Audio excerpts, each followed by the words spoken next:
Assalamualaikum warahmatullahi wabarakatuh. Waalaikumsalam warahmatullahi wabarakatuh. Ya, saya akan membahas tentang psikologi agama menurut Islam ya, atau dalam Islam. Kemarin kan sudah kita jelaskan tentang apa itu agama gitu ya. Nah, terus kalau psikologi yang sudah tahu semua, psikologi adalah ilmu yang membahas tentang jiwa ya, karena di situ psiko ya, psiko itu artinya kan jiwa.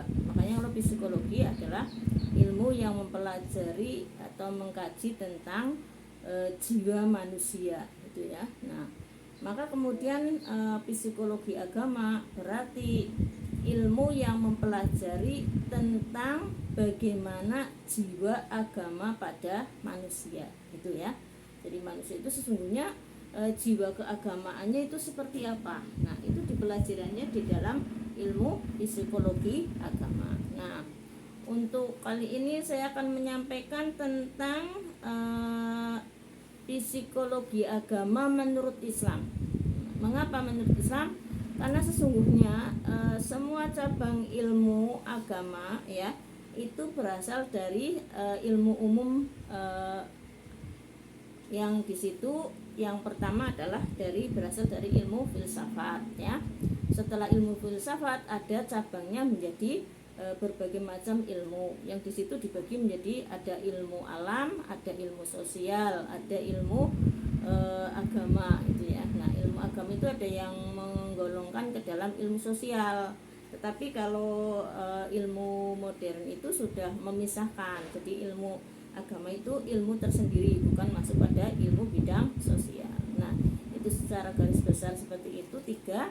Nah, kemudian dari tiga kategori atau golongan agama ilmu itu dikembangkan menjadi berbagai macam cabang ilmu pengetahuan. Nah, salah satunya di sini adalah psikologi agama. Nah, psikologi agama kemudian dari cabang yang tiga itu masuknya ke ilmu religius atau ilmu agama. Nah, kemudian bercabang lagi ke dalam ada agama Islam, menurut agama Islam. Jadi ada psikologi agama Islam. Nah, ini yang akan kita bahas. Nah, kemudian pembahasan kali ini psikologi agama menurut Islam. Ini yang pertama kita sampaikan, yang pertama kita kaji adalah mengenai siapa manusia menurut pandangan psikologi Islam ya, itu. Nah, namun demikian di sini kita tentu saja karena Islam itu sumbernya sudah jelas. Jadi ada sumber dari Al-Qur'an ya. Nah, maka kemudian ilmu psikologi agama ini nantinya rujukannya ya ke Al-Qur'an ya. Jadi jangan dikira di dalam Islam itu tidak lengkap ya. Ilmu agama Islam itu lengkap, ada psikologinya, ada macam-macamnya ya. Tentu saja hal ini setelah dikaji oleh pakar-pakar muslim. Salah satunya adalah M. Badri itu ya, yang terkenal, yang mengkaji atau konsentrasi ya pada ilmu-ilmu jiwa Islam ya, terus psikologi agama Islam. Oke, saya lanjutkan ya. Nah, kemudian dari kajian tersebut itu didapatkan beberapa hal pembahasan. Yang pertama adalah mengenai manusia itu disebut sebagai al-bashar ya. Maka kalau dalam Islam itu ada istilah ukhuwah basyariyah. Nah, ini tentu saja yang terkait dengan ini. Nah, manusia dianggap bashar itu terutama di sini dikaitkan dengan apa? Di sini dikaitkan dengan aspek biologisnya ya. Jadi kalau ada istilah bahwa basarun lakal basarun gitu ya, dalam Islam kan bahwa Nabi Muhammad SAW adalah basarun lakal basarun la yakuti bainal hajari. Artinya bahwa secara biologis, ini biologis ya, secara biologis Nabi Muhammad itu sama dengan manusia-manusia lainnya. Dalam hal apa? Kalau biologis kan kebutuhan makan ya, kebutuhan minum, terus kemudian kebutuhan berhubungan suami istri. Itu kajian dari situ. Jadi kalau secara ilmu basariah atau ilmu manusia dipandang dari sisi biologisnya, Nabi Muhammad itu sama dengan manusia lainnya, dengan kita ya, butuh makan, butuh minum, butuh hubungan suami istri. Itu yang dimaksudkan bahwa manusia itu di dalam Islam juga termasuk dikatakan sebagai al-bashar ya, atau makhluk yang dipandang dari segi biologisnya. Maka manusia memiliki kemauan atau kebutuhan untuk makan, minum, dan berhubungan sesama pasangan ya, laki-laki dan perempuan tentunya ya, suami istri ya, yang halal kalau dalam Islam ya. Itu. Terus kemudian yang kedua ya, yang kedua, manusia di dalam Islam ya, secara Islam itu mengatakan bahwa manusia juga disebut sebagai al-insan ya, al-insan. Nah, kalau panggilan manusia atau manusia dikategorikan sebagai al-insan itu menggunakan atau memandang dari sisi mana, yaitu dari konsep bahwa manusia adalah khalifah fil ard ya. Dikatakan di sana dalam Al-Qur'an juga ya, ada semua dalam Al-Qur'an bahwa manusia itu diciptakan sebagai makhluk sebagai khalifah di bumi kan gitu ya. Surat Al-Baqarah ya, di situ dikatakan bahwa manusia adalah merupakan khalifah di bumi. Nah, ini kaitannya dengan yang manusia disebut sebagai al-insan. Nah, mengapa manusia dikatakan sebagai makhluk atau khalifah yang di bumi? Ini adalah terkait dengan kemampuan manusia untuk mengembangkan ilmunya ya. Manusia dibekali dengan intelijensi ini ya, dengan otak ya, dengan IQ.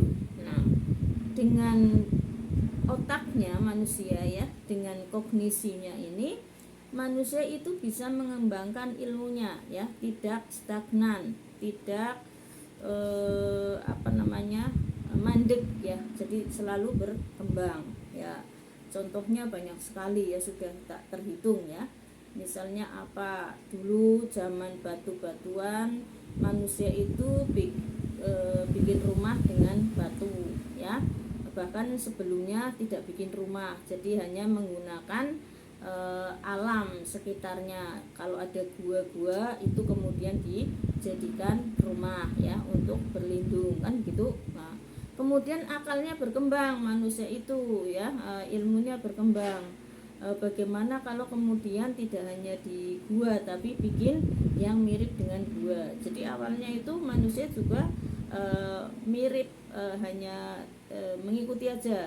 Di alam ada bentuknya seperti gua untuk berlindung, kemudian bikin dengan batu-batu itu ditumpuk-tumpuk. Itu asalnya seperti itu. Nah, kemudian lihat lagi ya, ada di situ bentuk lain lagi, yaitu bentuk misalnya ada hewan yang punya rumah kayak burung punya sarang gitu ya. Kemudian manusia bikin lagi rumah yang begitu, bikin rumah begitu. Terus kemudian bikin rumah yang seperti itu. Artinya itu manusia itu kemudian mengembangkan diri, membikin rumah, mencontoh dengan binatang. Jadi kalau kita pikir-pikir sebenarnya katanya manusia itu dibekali dengan akal, tapi sebenarnya akalnya itu seolah-olah kayak lebih cerdas burung ya, lebih cerdas hewan ya kan. Manusia nyontoh hewan semua dari awal zamannya Qabil Habil ya kan, pertama kali membunuh ngikutin menguburkan itu, ngikutin burung gagak yang sedang menguburkan burung gagak yang lainnya kan begitu. Nah, kemudian rumah juga seperti itu. Tapi jangan keliru juga bukan berarti hewan itu lebih cerdas dari manusia ya, kemudian manusia itu akalnya tidak cerdas, bukan seperti itu. Burung itu atau hewan itu melakukan hal-hal tersebut bukan berdasarkan akalnya ya, karena hewan itu tidak dibekali dengan akal ya, tapi di situ berdasarkan insting ya, insting kehewanan ya, jadi naluri kehewanan. Jadi kalau kita bicara Islam ya, sesungguhnya hewan itu sudah dibekali oleh Allah Subhanahu wa taala dengan ilham ya. Jadi semacam petunjuk, yang petunjuk itu langsung kepada, kalau manusia hati, kalau hewan apa ya, pokoknya insting ya, insting. Hewan itu namanya insting. Instingnya bahwa butuh perlindungan, kemudian bikin rumah gitu ya, rumahnya ya sesuai dengan petunjuk. Rumahnya hewan tidak berkembang kan? Nah itu bukti bahwa hewan itu tidak memiliki akal. Dari zaman saya kecil melihat sarang burung sampai sekarang ya begitu bentuknya ya. Beda dengan manusia. Zaman saya masih kecil bentuk rumah ya cuma kayak gitu ya kan, kayu, kepang, gede-gede. Lah sekarang sudah apartemen ya, sudah seperti hotel gitu kan, seperti istana. Itu bedanya. Jadi kalau ada yang tanya, "Alah kalau gitu manusia itu lebih hewan itu lebih cerdas," buktinya manusia itu ngikutin hewan, apa-apanya ngikutin. Oh enggak, itu kan karena kecerdasan akalnya manusia, kemudian melihat, kemudian berpikir, kemudian mengikuti, tapi mengikuti tidak mandek di situ, tetapi dikembangkan. Itu maka kemudian manusia dikatakan sebagai al-insan, terkait dengan bisa memiliki akal dan bisa berkembang. Kemudian manusia yang diutus oleh Allah sebagai khalifah fil ardh. Nah kalau hewan yang diutus sebagai khalifah ya tidak bisa apa-apa kan. Contohnya apa? Sapi ya. Sapi dari zaman kita kecil sampai sekarang kan begitu aja ya kan, dikendalikan oleh manusia, dijadikan gerobak ya diem ya, terus kemudian rumahnya di kandang kotor, banyak kotorannya ya diem, nggak protes, nggak lari ya kan, nggak minta mandi. Nah itu ya, bahwa memang berbeda manusia dengan hewan. Maka kemudian hewan juga tidak disuruh menjadi khalifah oleh Allah. Itu bedanya psikologi, agama, dan dalam mendefinisikan manusia itu berbeda dengan psikologi secara umum, psikologi agama umum. Ini psikologi Islam. Manusia tetap berbeda dengan hewan. Nah, kalau yang psikologi umum kan tidak seperti itu ya. Kemarin atau sudah saya jelaskan itu, bahwa contohnya Aristoteles ya, itu mengatakan bahwa Plato juga ya, Socrates ya, itu mengatakan manusia adalah makhluk yang trichotomi kan gitu ya. Nah trichotomi itu artinya apa? Berpindah tempat ya kan, berkembang biak ya. Yang satunya otomatis ya butuh makan minum ya, itu artinya bertempat ya. Itu 3 trikotomi itu aja. Artinya manusia itu sama dengan hewan, sama dengan tumbuhan, cuma bedanya satu, yaitu manusia itu bisa berkembang biak, bisa berpindah tempat, dan manusia adalah makhluk yang hewan yang berakal kan begitu, dianggapnya itu manusia sama dengan hewan kan gitu ya. Gitu kalau psikologi barat atau psikologi yang bukan Islam ya. Tapi kalau Islam enggak, Islam itu pokoknya manusia berbeda dengan hewan ya, tidak sama begitu ya. Perbedaannya di mana? Di akalnya itu tadi ya. Makanya kalau kita guyon ya gitu ya, maksudnya makanya ngutak gitu ya, atau mikir ya, karena kalau manusia kok tidak mau berpikir, tidak mau kemudian menggunakan akalnya untuk perbuatan baik, untuk menghindari yang buruk, itu apa bedanya dengan hewan, ya kan? Nah iya, makanya kemudian manusia berbeda. Ketika hewan itu namanya kawin, ya kan? Kalau manusia itu namanya nikah di dalam Islam, ya kan? Nah tetapi kenapa undang-undang pernikahan di Indonesia kok memakainya kawin ya? Jadi di sana nggak ada pernikahan, adanya perkawinan, ya kan? Mengapa? Nah, ini ada rahasianya juga ini. Ternyata ulama kita tuh sangat hebat, karena ulama kita itu sudah menganalisa tidak semua hubungan suami istri, tidak semua orang yang berumah tangga kalau menurut Islam itu sah, ya. Tidak semua sah, maka kemudian istilahnya bukan nikah, karena yang nikah itu adalah yang sah, ya. Nikah adalah yang memiliki syarat-syarat ketentuan sesuai dengan ajaran Islam. Tetapi kalau kawin ya nggak ada syaratnya, yang penting ya begitulah ya, sama pasangan suka ya begitu gitu ya. Nah tidak sahnya gimana ya kalau menurut Islam ini? Saya nggak bilang menurut agama lain atau kepercayaan lain. Misalnya apa, orang berbeda agama menikah, ya menurut Islam tidak sah, karena di situ otomatis yang satu itu hukumnya zina, atau apa istilahnya orang musyrik, ya, orang tidak, bukan tauhid, bukan muslim kan, menyembahnya juga beda, maka kemudian di situ tidak sah kan, pernikahannya menjadi tidak sah. Makanya di situ hukum pernikahan di dalam Islam, hukum undang-undang di Indonesia itu namanya undang-undang perkawinan, bukan pernikahan, karena tidak semuanya nikah menurut ulama kita, tapi ada yang kawin, artinya tidak sesuai dengan ajaran Islam, gitu ya. Nah itu, terus kemudian selanjutnya kita itu sudah tahu ya, ternyata begitu ya. Oke, saya lanjutkan. Yang selanjutnya, manusia menurut Islam ya juga disebut An-Nas, ya kan? Kita juga punya suratnya yang khusus membahas tentang manusia. Qul a'udzu birabbin nas, ya kan? Malikin nas, ilahin nas, ya kan?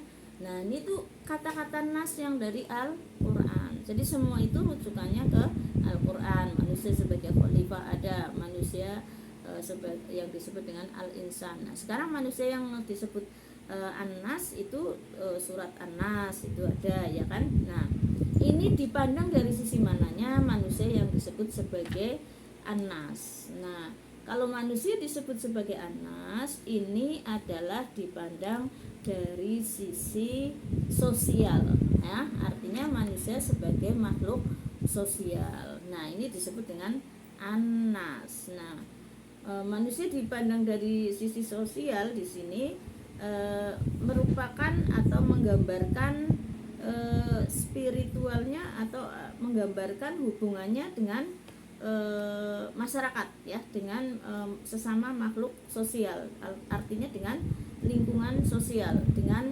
masyarakat ini ya, itu namanya An-Nas. Makanya kalau habis kuliah ini nanti terus ada ketemunya, kamu itu bukan An-Nas, kenapa? Nggak pernah gaul gitu ya. Ya jangan begitu. Ini kita definisikan menurut ilmunya, tapi ya jangan buat bully-bully orang gitu ya. Atau bilang alah kamu cuma al-basar gitu ya, cuma pengen makan minum terus kemudian hubungan suami istri, berarti kamu basarun itu ya, bukan Anas, tidak pernah bersosialisasi loh, bukan seperti itu ya. Artinya bahwa ini menurut Islam itu manusia itu memiliki definisi-definisi atau pemahaman-pemahaman seperti itu. Nah kemudian didasarkan di dalam Al-Quran, ya kan. Nah, oke.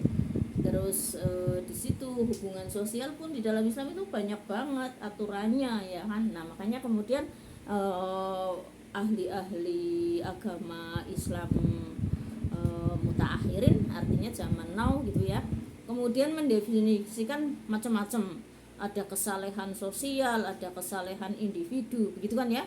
Jadi kalau ada orang solehnya cuma di tingkat ibadah kepada Allah ya, rajin sholat, membayar zakat, kemudian juga puasa Ramadan dan lain-lain, tapi sama tetangga buruk, ya kan, sama teman tidak baik, terus kemudian sama keluarganya juga dolim itu misalnya. Nah itu kemudian dikatakan hanya saleh secara individu, saleh hanya kepada Allah, tetapi tidak memiliki kesalehan sosial. Wah itu sih ya pengembangan dari kemudian manusia itu juga sebagai makhluk individu, juga sebagai makhluk sosial. Maka kemudian di sini saya jadi lebih mengembangkan lagi, kalau begitu manusia itu soleh itu bermacam-macam ya.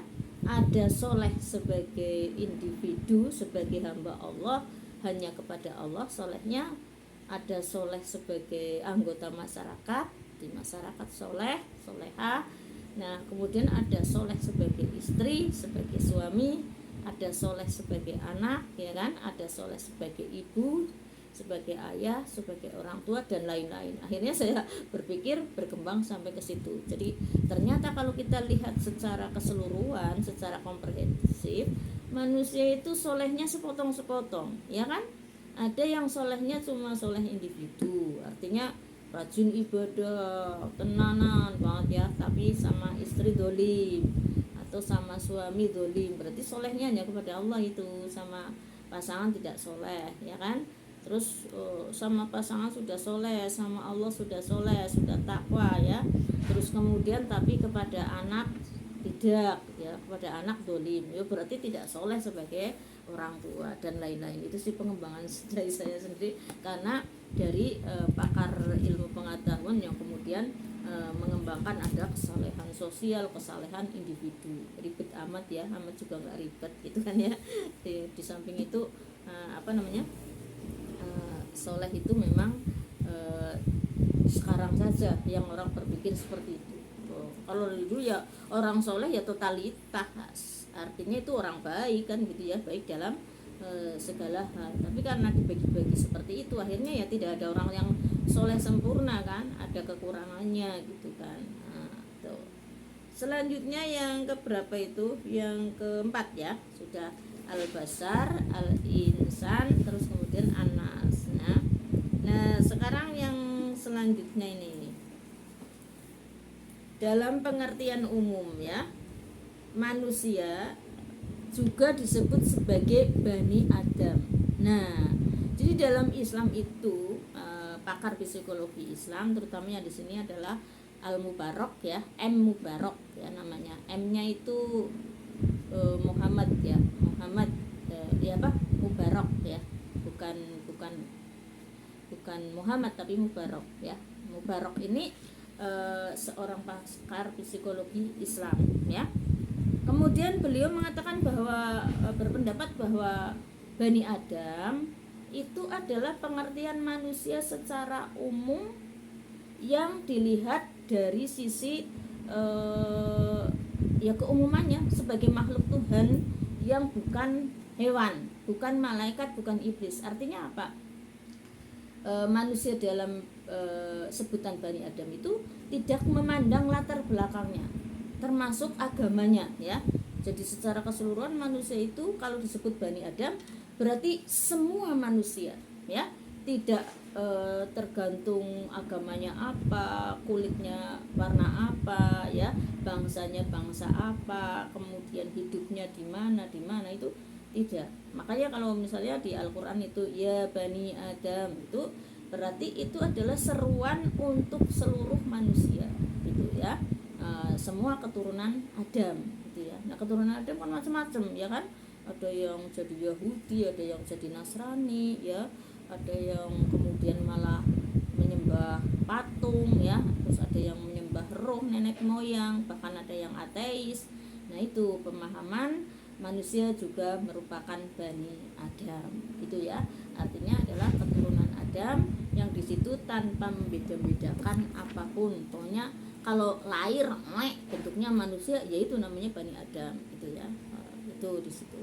Nah, kemudian yang selanjutnya, kalau menurut konsep Barat ini, ya ini orang Barat itu kalau memahami manusia ini yang dipahami oleh Mubarok ini sebagai Bani Adam. Jadi semua manusia. Makanya kalau orang Barat itu bilang manusia, ya tidak urusan agamanya apa, itu ya manusia gitu ya. Nah cuma sayangnya ya seperti itu. Kalau saya pahami, saya analisa, saya lihat ya, saya amati, orang Barat itu kan mengaku modern ya kan. Nah tapi coba lihat, mengolok-olok orang Muslim misalnya ya, orang-orang Asia, dikatakan sebagai istilahnya apa tuh barbar ya, tidak sopan, ortodok ya kan, ya pokoknya yang buruk-buruk itu, yang kalau istilah kita itu yang terbelakang itu gitu ya. Terus mereka mengaku modern. Nah tapi kan tidak masuk akal kalau menurut saya, kalau saya analisa, mereka mengaku modern tapi kumpul kebo ya kan. Mereka mengaku modern, nah tapi tidak menutup aurat ya kan. Modern dari apanya? Apa dikira yang bebas itu yang modern? Justru yang bebas menurut Islam itu bukan yang modern. Bahkan menurut Islam ya sama saja dengan mereka yang ya mohon maaf ya kan, yang bukan manusia, artinya yang di kandang-kandang itu. Karena apa? Karena manusia itu kalau di dalam Islam itu ada aturannya. Kalau muslim ya harus menutup aurat, bahkan aurat laki-laki, perempuan, budak, anak-anak juga dibedakan ya kan ya. Jadi kita itu dalam Islam itu masya Allah ya, ajarannya sangat komprehensif, sangat luas. Terus kemudian juga di samping komprehensif juga rigid ya, rinci. Jadi di situ ada aurat aja, ada aurat yang masih anak-anak, aurat laki-laki ya. Bahkan laki-laki juga dibagi lagi kan, aurat laki-laki di depan laki-laki ya kan, laki-laki di depan budaknya kan gitu, laki-laki di depan istrinya. Jadi beda-beda itu masya Allah ya. Jadi kita itu berbeda memang dengan manusia pada umumnya. Jadi kita bersyukur ya. Tapi kalau yang bersyukur, kalau yang nggak bersyukur ya malah walah ribet amat ya, orang Islam kan ada aurat terus kemudian dibeda-bedakan dan lain-lain ya, karena mereka kan nggak ngerti ya. Nanti kalau sudah belajar Islam ya malah bisa memahami bahwa Islam itu memang agama yang sangat luar biasa ya, hebat kan. Kita bersyukur. Oke, saya lanjutkan ya. Ini konsep manusia sebagai Bani Adam ya. Terus yang selanjutnya adalah manusia sebagai makhluk psikis ya. Artinya apa?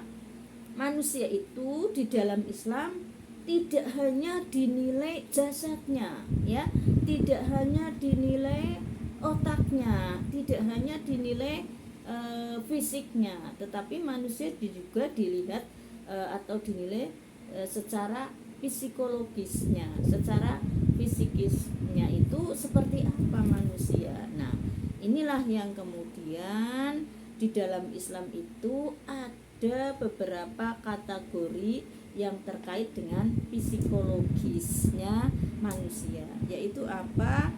Di sini dikatakan bahwa manusia itu memiliki beberapa nafas ya. Nah, ini beda lagi. Nah, ini yang selanjutnya adalah kalau dipandang dari segi psikis, manusia dikatakan sebagai an-nafas ya, nafas. Nah, itu mengapa? Karena di sini manusia di samping memiliki jasmani seperti ini, manusia juga memiliki ruhani. Nah, ruhani inilah yang kemudian dikaitkan dengan nafas. Nah, nafas ini di sini nafs ya. Kalau di dalam Al-Quran juga ada kan, kita sangat familiar dengan ayat tersebut ya, karena itu adalah ayat yang masyhur ya, sering didalilkan oleh para ulama ya kan, para tokoh agama Islam. Ya ayat Tuhan nafsul mutmainah ya kan, nafas di sini. Nah, itu makna nafas di sini kemudian tidak hanya sekedar mutmainah. Kenapa? Yaitu dianalisa lagi. Kenapa ada panggilan nafas ya, yang di situ khusus mutmainah? Berarti ada yang tidak mutmainah dong gitu ya. Nah, kemudian dicari di ayat lain. Nah, kemudian di sini dapat dikategorikan, ditemukan menjadi beberapa golongan. Yang pertama adalah yang disebut dengan nafsul mutmainah yang tadi saya bilang ya. Nah, nafsul mutmainah ini yang seperti apa? Ini adalah dikatakan dalam Al-Qur'an itu terusannya kan di situ ada jiwa yang tenang kan gitu ya. Berarti manusia yang memiliki nafsul mutmainah itu adalah manusia yang jiwanya tenang. Nah, dimaksud tenang itu seperti apa? Tenang ini adalah kaitannya dengan hubungannya dengan Allah Subhanahu wa taala, atau yang disebut dengan silah ilallah, atau apa ya namanya, hubungan vertikal, hubungan dengan Allah, atau hablum minallah. Nah, kalau yang hablum minallahnya baik ya, positif, nerus gitu ya, dawam kepada Allah, inilah yang dimaksudkan dengan nafsul mutmainah. Nah, maka ciri-ciri orang yang memiliki nafsul mutmainah antara lain apa? Tidak mudah marah, karena memang sudah berhubungan langsung dengan Allah, sehingga kemarahannya pun terkendali ya, terkendali secara otomatis itu, karena memang yaitu tadi jiwanya tenang, jadi tidak mudah bergejolak, tidak mudah emosi gitu ya. Terus kemudian apa yang ciri selanjutnya? Bijaksana ya. Bijaksana itu hampir mirip dengan tidak suka marah, tetapi bedanya kalau tidak suka marah kan terkait dengan emosi ya, terpancing emosinya gitu ya. Tapi kalau yang namanya bijaksana itu adalah dia memiliki sikap, ucapan dan perbuatan yang selalu positif. Itu namanya bijaksana, dan bisa menempatkan dirinya sesuai dengan situasi kondisi ya kan yang ada dengan tepat dan benar. Itu yang namanya bijaksana. Artinya apa? Misalnya di situ tiba-tiba ada preman gitu ya, tawuran misalnya. Nah, kalau orang yang sudah memiliki nafsul mutmainah tidak kemudian serta-merta ikut menuduh ya, apalagi ikut terprovokasi gitu ya, ikut rame-rame demo, enggak. Tetapi di situ tenang, dicari sebabnya apa ya, mengapa begitu gitu ya, kronologi kejadiannya seperti apa, prosesnya seperti apa. Maka kemudian orang-orang yang memiliki nafsul mutmainah itu akan mengatakan sesuatu yang perkataannya itu sudah merupakan perkataan yang bijak, karena sebenarnya ini sudah nafsunya itu tadi yang mutmainah itu sudah mengarahkan untuk berpikir positif, bersikap positif, kemudian juga tenang dan sebagainya gitu ya. Ya, itu yang kedua. Yang kedua ini yang disebut dengan nafsul amarah. Nah, kalau amarah ini ya secara, kalau orang Jawa bilang amarah ya, atau orang apa Indonesia bisa kan, bahasa Indonesia kan bahasanya banyak serapan. Itu dari bahasa Arab amarah kemudian diserap menjadi bahasa Indonesia. Nah, marah gitu kan ya. Nah, itu ya hampir mirip pengertiannya. Artinya itu marah itu emosi gitu ya kalau dalam bahasa lainnya. Padahal emosi itu masih umum. Emosi ya seluruh hal-hal yang mengungkapkan perasaan kita itu namanya emosi, tidak hanya marah ya kan. Misalnya apa, sedih itu emosi, bagian dari emosi ya. Senang itu emosi, tapi cuma karena salah kaprah artinya secara umum dipahami di dalam publik, di dalam masyarakat. Kalau emosi itu yang marah gitu, maka kemudian emosi dianggap marah. Sebenarnya tidak hanya seperti itu, luas, secara luas. Nah, maka kemudian di sini amarah juga seperti itu. Amarah dalam pengertian Islam itu sebenarnya nafsu atau kekuatan yang di situ mendorong ya, mendorong manusia untuk melakukan sesuatu. Itulah amarah artinya ya. Berarti kan di situ motivasi juga masuk pada amarah. Nah, cuma tinggal di sini dorongannya kemana? Lebih kuat kemana? Kalau dorongannya lebih kuat ke buruk, yaitu yang disebut dengan marah gitu ya. Kalau dalam bahasa Indonesianya itu kan seperti itu ya. Tapi kalau positif ya bukan gitu ya, bukan marah gitu ya. Nah, tetapi di sini amarah, nafsu amarah ini di sini memang cenderungnya ke negatif. Jadi dorongan untuk melakukan sesuatu yang negatif. Ini namanya nafsu amarah ya kan. Terus yang ketiga manusia juga memiliki nafsu lawamah. Nah, kalau lawamahnya itu yang seperti apa? Nah, lawamah ini nafsu yang cenderung bisa mengerti mana yang baik gitu ya, tapi belum sampai tingkat mutmainah ya. kemudian di sini lawamah itu akan sering menyesal itu. Jadi misalnya apa? Tadi ketika emosi banting, ketika marah ya banting piring. Nah, ini nafsu lawamah yang menggerakkan menjadi menyesal, merasa bersalah. Inilah nafsu lawamah. Iya, kenapa tadi saya banting-banting piring gitu ya? Kalau enggak kan aku masih punya piring dan enggak rugi banyak gitu ya. Eman-eman mahal itu namanya nafsu lawamah gitu ya. Nah, inilah manusia kalau dilihat dari sisi manusia sebagai an-nafs ya, nafsul, memiliki 3 nafsu. Nah, terus kemudian bedanya dengan kolbu ya, kolbu di sini. Nah, kolbu ini juga ada, kolbu itu bedanya, kalau kolbu itu langsung ke hati ya, bukan nafas, bukan jiwa. Nah, di sini kolbu itu lebih kepada apa ya, kalau di dalam Islamnya sudah jelas kan ya, kita suruh berdoa, doanya gimana, ya muqallibal qulub sabit qulubana ala dinikal Islam, wa taqwa husni ibadatika, itu misalnya. Berarti kolbun yang bolak-balik ini berbeda dengan nafas tadi. Bedanya adalah ketika kolbun itu sangat mudah bolak-balik, kalau nafas itu sudah menjadi jiwa ya. Nah, makanya ada orang yang wah itu jiwanya pemarah gitu ya. Nah, itu di situ. Tapi kalau kolbun itu bisa dalam hitungan detik aja berubah ya. Nah, itu yang kolbun itu tadi berubah-ubah. Maka kemudian kita berdoa untuk minta supaya ditetapkan hati kita kepada Islam dan takwa, karena memang sangat mudah. Nah, yang lebih apa namanya, yang lebih riskan atau yang lebih putus sinyal apa ya, putus-putus ya. Oh iya ya, barangkali ya. Oh iya, putus-putus ya. Ya, besok kalau yang putus-putus kita kasih itunya ya, apa namanya, iya, rekodnya. Ya, tapi yang penting kan kalau yang sekarang mendengarkan, insya Allah besok nyetel udah paham gitu ya. Ya. Ya.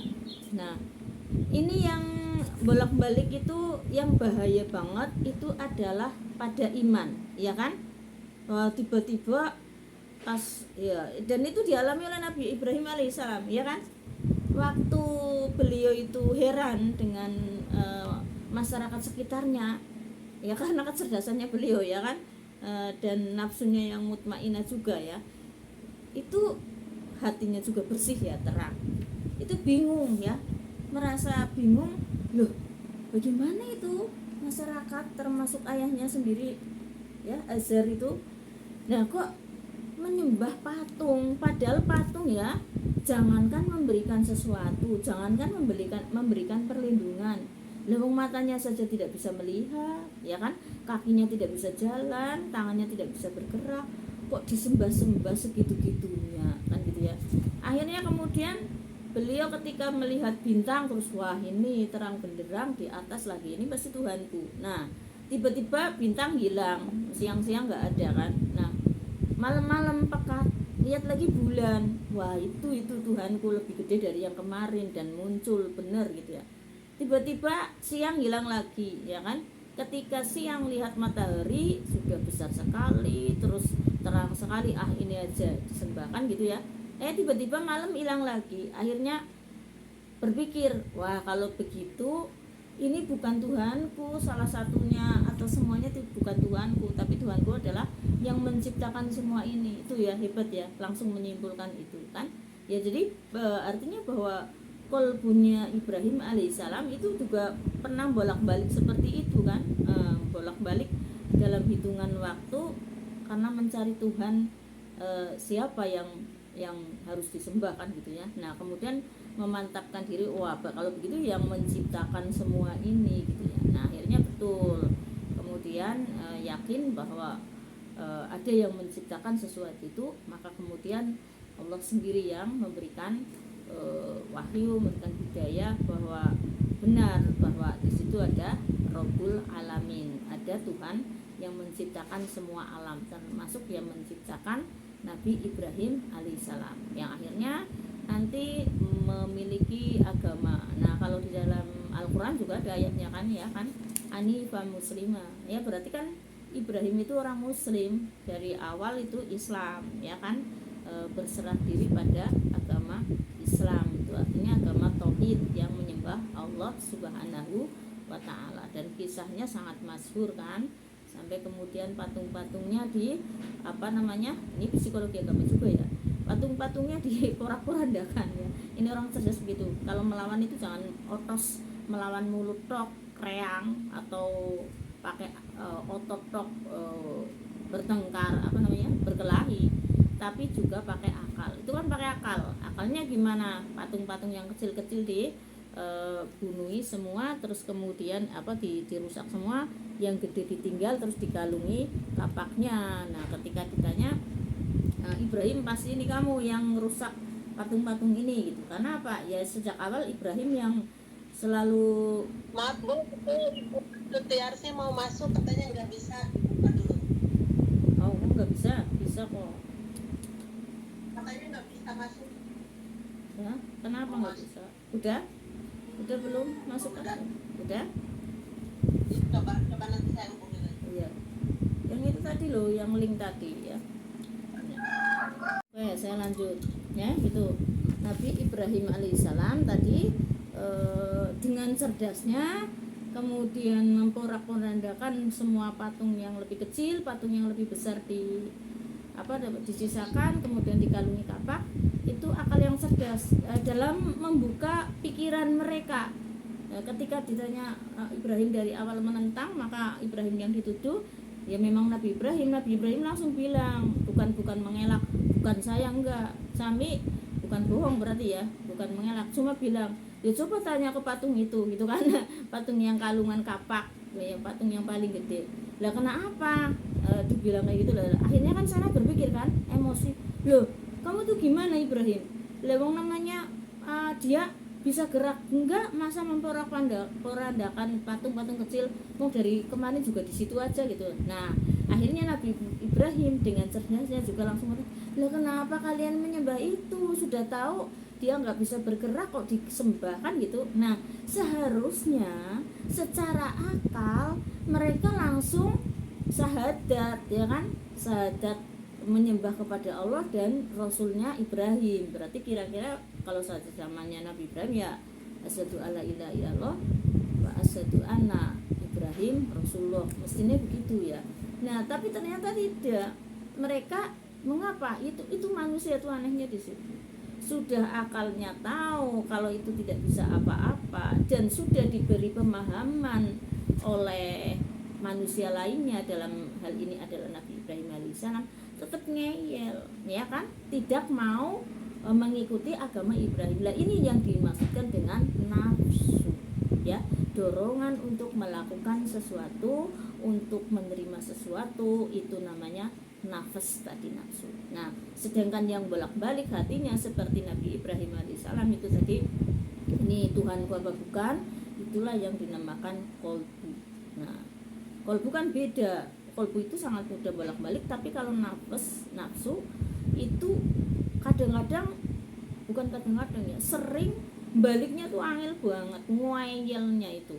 Ya itu nafas itu tadi. Nah inilah dalam Islam itu seperti itu, bahwa ada kolbun, ada nafas. Maka kemudian di sini manusia menjadi yang memiliki nafas dan juga memiliki kolbun, hati. Nah ini yang harus dijaga. Kemudian sampai kemudian penjagaannya itu sampai ke akhirat ya kan, dikatakan di sana bahwa innallaha la yanduru ala suwarikum walakinnallaha tetapi ini Allah itu memandang apa ala qulubikum, adalah hatimu yang dipandang. Nah ini hati-hati, jangan terperosok atau jangan terjerumus pada kesalehan sosial saja, ya kan? Wah, zaman sekarang kan gitu, salah pemahaman, dikira yang namanya akhlakul karimah kemudian menghormati orang, terus kemudian sangat hormat kepada orang, munduk-munduk, tawadu, tapi di hatinya batinnya pret gitu ya kalau bahasa orang awamnya itu ya, orang itu buruk ya, kemudian buru-buru taat, malah batinnya di hati benci dan lain-lain. Oh, justru Allah itu melihatnya itu dari sisi hatimu ya. Kalau yang apa namanya, yang semacam apa itu tadi ya, udah masuk tuh, cantik banget ya. Nah, yang apa namanya, yang dipandang itu hatinya ya kan, kalau wajahnya nggak peduli Allah. Kenapa? Ya Allah sendiri yang menciptakan kok, ya kan? Kan Allah sendiri yang menciptakan wajahnya, mau dibikin cantik apa, mau dibikin jelek seperti apa, hatinya yang dinilai, ya kan? Nah, makanya hati-hati tuh orang yang hatinya buruk, ya kan? Di depannya udah sopan santun, udah bagus, ya kan? Udah menghormati, tapi hatinya buruk, percuma, ya. Allah langsung yang akan melihat hatinya. Saya kira itu yang untuk psikologi agama.